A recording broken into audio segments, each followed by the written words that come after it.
ఆహా, ఏంటి ఈ drama? Actor number 1 Narendra Modi, actor number 2 Pawan Kalyan, యాక్టర్లో కలిసిపోయిన పెద్ద యాక్టర్ 40 సంవత్సరాల నుండి యాక్ట్ చేస్తున్న చంద్రబాబు నాయుడు. వీళ్ళు ముగ్గురు సినిమా తీయడానికి వచ్చారా, లేదా ఆంధ్రప్రదేశ్ ప్రజలకు ఇచ్చిన వాగ్దానాలు నెరవేర్చడానికి వచ్చారా? ఒకరినొకరు పొగుడుకుంటూ, అబ్బా ఈయనెంత పెద్ద, నేను అదే స్కూల్లో చదువుకున్నాను, ఇదా? మర్చిపోయారా? 10 సంవత్సరాల క్రిందట వెంకటేశ్వర స్వామి పేరుతో ప్రత్యేక హోదా ఇస్తాను ఆంధ్రులకని చంద్రబాబు నాయుడు ఉంటుండగే నరేంద్ర మోదీ చెప్పారు కదా. పవన్ కళ్యాణ్ అదేమైంది? 6 కోట్లు ప్రజలు మట్టి గారిపోయింది.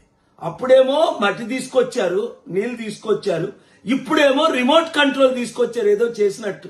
విశాఖపట్నం స్టీల్ ప్లాంట్ నీరు గారిపోతుంటే కనీసం ఇదిగో మేము 10,000 కోట్లు ఇస్తాం, నెలకి దీన్ని పెర్మనెంట్ చేస్తాం, ఇచ్చిన వాగ్దానాలు 2 కోట్ల ఉద్యోగాలు ఇస్తానన్నారు, ఇచ్చారా?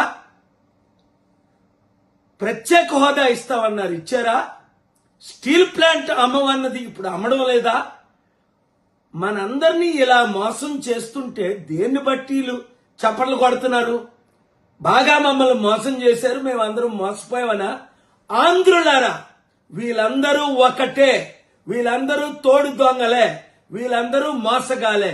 ఈ వీడియో అందరికీ షేర్ చేయండి.